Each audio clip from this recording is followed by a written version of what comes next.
সাঈদ ইবনে হারিস রাদিয়াল্লাহু আনহু নিজের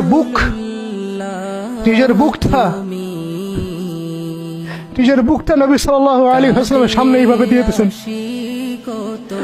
যে যতগুলো পাথর আসবে আমার গায়ে যেন লাগে, আমার নবীর গায়ে না লাগে। বুক যখন থেতলায় গেছে তখন পিঠ দিয়ে দিয়েছেন, ইয়া রাসূলুল্লাহ আপনার গায়ে একটা পাথর যেন না লাগে, আমার পিঠে লাগুক। এই সময়টা চিন্তা করেন, সাহাবীর কথা চিন্তা করেন, তাদের ত্যাগ তিতিক্ষার কথা চিন্তা করেন, ওই সময়ের সবরের কথা চিন্তা করেন।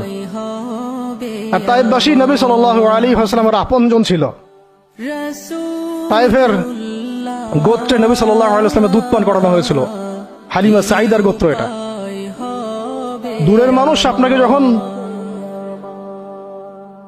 ভালো মন্দ বলবে আপনার অতটা কষ্ট হবে না যতটা আপনার কাছের মানুষ আপনাকে ভালো মন্দ বললে কষ্ট হবে।